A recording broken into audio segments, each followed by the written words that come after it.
Pero, ¿por qué dices, gobernador, no me perdería en otro tipo de cosas? ¿Te refieres a los cuestionamientos que están aquí en el ambiente, digamos, que por qué no se fueron contra la esposa, que por qué una extradición en vez de una automática deportación? ¿A eso te refieres, que no hay que meternos? No, me refiero a la especulación, Carlos. A ver. A mí no me gusta especular, a mí me gusta ir sobre hechos concretos, y el hecho concreto es que hoy Duarte está en una prisión en Guatemala. Y hechos concretos también son que se optó por la deportación, por la extradición y no la deportación. ¿No te llama la atención eso? Fíjate que sí, y he escuchado dos versiones totalmente contradictorias. A ver. Por una parte, la de un funcionario de la policía de Guatemala, quien señalaba que si se encontraba en situación irregular, podría ser deportado a México, cosa que a mí me parece lo más adecuado. Y otra versión de un abogado que fue entrevistado el día de ayer por la noche en la televisión, diciendo que no existía en Guatemala el proceso de deportación. En estas dos versiones yo me quedo con el director de la Policía Nacional. Me parece lógico que alguien que está de manera irregular en el país pueda ser deportado, y ojalá ese sea el procedimiento. Es decir, ¿todavía existe la posibilidad de que sea deportado? ¿Qué piensas, gobernador? Yo pienso que sí, pero habría que analizar jurídicamente el tema a fondo y no conozco el expediente, pero lo deseable sería que fuera deportado. Primero, por la inmediatez del procedimiento, y segundo, porque podría ser procesado por todos los delitos que se aparezcan y los que ya están en una orden de aprehensión señalada.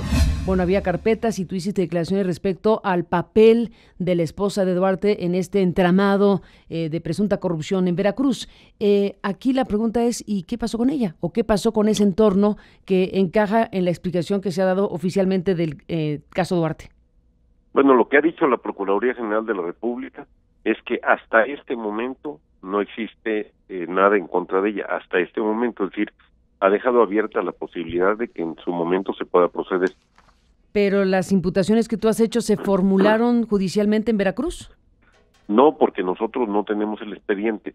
Hay que recordar que yo presenté la denuncia el 3 de abril de 2016, siendo todavía gobernador Duarte, y fiscal Luis Ángel Bravo, que era una persona a la que Duarte había llevado ese cargo. No hicieron absolutamente nada, y después de la elección la Procuraduría General de la República determinó atraer todas las carpetas de investigación, y hoy están en poder de la Procuraduría, salvo las dos últimas que tienen que ver con las órdenes de aprehensión giradas por jueces locales a las que ya me referí. Entonces estamos con que las declaraciones públicas tuyas como gobernador no están traducidas ni en Veracruz ni en la Federación en contra específicamente de Karimí Macías, ni del entorno más inmediato familiar del gobernador, exgobernador. No, yo no dije eso, Carmen. A ver. Yo dije que las carpetas de investigación fueron atraídas por la Procuraduría General de la República. No dije que no estuvieran mis declaraciones o los hallazgos incluidos. Y también dije antes que fue muy claro el subprocurador en el sentido de decir que hasta este momento no había nada. ¿Estamos o no frente a algo que algunos podrían señalar como una especie de captura pactada? Hay quien puede sospechar eso en este país, y este país tiene suspicacia muy desarrollada, como sabes. Carmen, yo entiendo el tema de la sospecha y de la suspicacia, pero ya hay declaraciones oficiales, tanto del gobierno mexicano a través de la Procuraduría, como del gobierno de Guatemala, que no hubo tal entrega pactada, que hubo una captura. Entonces, especular en mi condición de gobernador yo no lo haré.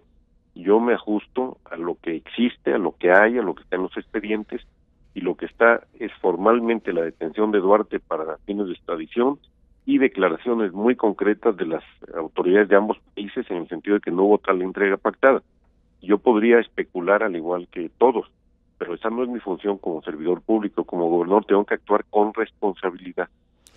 En temas que están públicos, Miguel Ángel, vale la pena también detenerse, aunque no sean de este fin de semana, pero que en esta revisión de hechos secuenciales de los últimos años está el tema de el famoso avión donde se incautaron 20 y tantos millones de pesos que finalmente recuperó el gobierno de Javier Duarte de Ochoa, del gobierno de Felipe Calderón en aquel entonces. No podemos dejar de olvidar, Miguel Ángel, y engarzar ese evento en particular, que es muy significativo por lo que representa haber detenido e incautado ese dinero el gobierno federal, y sobre todo si recordamos lo que en tu cierre de campaña Felipe Calderón dijo en una escena política, pero digamos en búsqueda del voto para ti en el cierre de campaña, donde habló de ese dinero y dijo que le habían atado las manos. y que no había podido continuar con esa investigación, y soltó una frase que vale la pena recuperar en el sentido de que todos sabemos a dónde iba ese dinero. Desde luego no estaba hablando de la Candelaria, el presidente entonces Felipe Calderón, el expresidente Felipe Calderón. Sobre ese capítulo en particular que alimenta la idea de que pudo haber recursos del gobierno de Veracruz destinados a campañas políticas, incluyendo la presidencial u otras, entiendo que me vas a decir que no especulas, pero de ese caso y de lo que dijo el expresidente de México, ¿qué me dices? ¿Estará en las investigaciones o qué dice Miguel Ángel Yunes de ese capítulo en particular? Concretamente de ese capítulo, digo lo que dijo la Procuraduría General de la República en ese momento y que a mí me incomodó muchísimo como veracruzano. Siendo presidente Felipe Calderón, yo era funcionario de su gobierno y era procuradora, si no mal recuerdo, Marisela Morales, tomaron la decisión de devolverle al gobierno de Veracruz los 25 millones de pesos con los intereses. Y yo recuerdo haberle dicho en su momento al presidente que me parecía algo absolutamente fuera de la ley, absurdo. Sin embargo, la procuradora de aquel entonces consideró que no había ningún delito que perseguir. Esto es una cuestión que está registrada jurídicamente, así fue. A mí me parece que fue un grave error. Error es barato, ¿no? Es un error muy grave. ¿Y qué dices de que Felipe Calderón en tu cierre de campaña alude a ese asunto y dice haber tenido las manos atadas y deja esta idea de que todos sabíamos a dónde iba ese dinero? Y a dónde iba ese dinero es la gran pregunta, pues uno supone por la manera en que estaba expresando las cosas el expresidente de México de ese hecho, pues que a campañas políticas y muy particularmente la presidencial. Bueno, habría que preguntarle a él, Carmen, porque el decir a dónde iba ese dinero puede referirse también que iba a las manos de Duarte y de sus cómplices, que es lo que hoy tiene a Duarte en la cárcel. ¿Y no te lo contó a ti, que era tu cierre de campaña? No, Carmen, no, absolutamente. Incluso algo muy notable, muy notorio en ese discurso, fue que no me mencionó. Lo recuerdo perfectamente bien. Él pidió la oportunidad de hablar en un evento enorme en el Malecón de Veracruz. Yo lo invité al evento, como invité a varios más, y él pidió la oportunidad de hablar y no se refirió en absoluto a mí. Nunca pidió el voto para mí. Fue un discurso realmente muy extraño, porque me pareció que no era adecuado que en ese momento él se refiriera a lo que pudo haber hecho y no hizo, como este caso de los 3,000 millones que le ataron las manos. Yo creo que él quiso mandar un mensaje impactante, no sé si lo logró, pero al final de cuentas era un evento de mi cierre de campaña para pedir votos en favor de mi persona, y se le olvidó hasta mencionarme. Pero digo, no es, yo quiero mucho al presidente Calderón y no es de ninguna manera un reclamo, simplemente es una referencia a algo que sucedió. Pero extraño al final. Pues sí, muy extraño, la verdad. El nivel de riqueza de Duarte se puede medir a través de las casas que tenía listas para vivir como el gobernador. Y hago referencia rápido de estas viviendas. Tenía un departamento, o tiene un departamento, en el Parque del Buen Retiro en Madrid, que tengo entendido que es la mejor zona de Madrid. Departamento que costó 5 millones de euros, más de 100 millones de pesos. Tiene 6 departamentos de tiempo compartido en el Hotel San Regis en Nueva York. Tiene una casa en el Club de Golf de 6 departamentos en el San Regis, tiene perdón. Otra casa en Woodlands, tiene otra casa en Miami, en Coconut Grove, tiene 2 penthouse en Iztapas y Guatanejo, tiene un penthouse en la Ciudad de México, en la calle de Campos Elíseos, tiene o tenía el rancho El Faunito, que hoy es propiedad de los veracruzanos, en el municipio de Fortín. Tenía el rancho Las Mesas en Valle de Bravo, que es parcialmente propiedad de los veracruzanos. Logramos recuperar una tercera parte. Tenía 4 penthouse en Boca del Río. Tenía una casa en Tlacotalpan, todas listas para vivir, es decir, tendidas las sábanas, las toallas, todo absolutamente para llegar a vivir.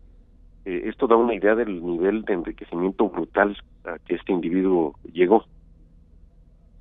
Y que yo lo denuncié, por cierto, durante años, y me costó mucho.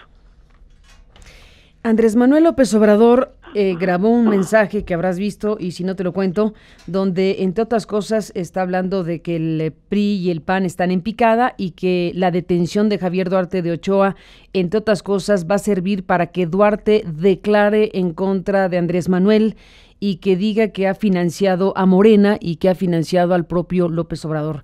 Él anticipa que esto va a suceder y él anticipa que es una maniobra política para enfrentar la caída del PRI y del PAN. ¿Qué dices de lo que dice el ex candidato presidencial sobre esto? Un poquito antes publicó que Duarte era un chivo expiatorio, hace la misma semana, hace 5 días, y yo respondí que no era ningún chivo expiatorio. Chivo expiatorio, como tú y el auditorio sabe, se le llama a quien se quiere culpar de algo que no es culpable, y él dijo que Duarte era un chivo expiatorio, es decir, salió en defensa de Duarte una vez que fue detenido Duarte en Guatemala. Y me parece congruente López Obrador en este aspecto, porque él sale a defender a quien financió a López Obrador y a Morena durante varios años, y particularmente durante la campaña de 2016 está acreditado. Entonces López Obrador pues, sale a amarrarse el dedo, eso es todo lo que está saliendo a hacer, porque sabe perfectamente bien que sí recibió recursos de las manos de Duarte. Que él toda la vida mande por delante personas y no dé la cara, esa es otra cosa, pero que él y Morena, directa o indirectamente, recibieron recursos, no hay duda, eso está más que acreditado. ¿Con qué se acredita eso? Bueno, se acredita con todo, Carmen. Hay un documento firmado mediante el cual personas de Morena recibían 2,5 millones de pesos al mes, con un argumento ahí baladí de que era para obras sociales, etcétera, cuando realmente era para financiar las actividades de Morena en el estado de Veracruz. Está acreditado con lo dicho por el operador financiero de Duarte, por Gabriel de Antes, que hoy está sometido a proceso penal en Veracruz, quien dijo que había un acuerdo con Andrés Manuel para apoyar a Morena de tal manera que el PAN no ganara en Veracruz. Está acreditado de 1000 maneras, con el nombramiento de la cuñada de López Obrador como oficial mayor de la Secretaría de Educación de Veracruz en plena campaña de 2016. Secretaría de Educación que fue donde salieron miles de millones de pesos para campañas políticas, para enriquecer a funcionarios. Está acreditado de muchas maneras, pero sobre todo está acreditado en la propia voz de López Obrador. Ha sido un defensor de Duarte. Yo recuerdo perfectamente bien en la campaña, él se presentó en Veracruz en varias ocasiones a decir que Duarte era un chivo expiatorio, que Salinas y la mafia del poder, etcétera, lo querían llevar al paredón, pero que era un chivo expiatorio, y lo acaba de repetir hace 4 o 5 días.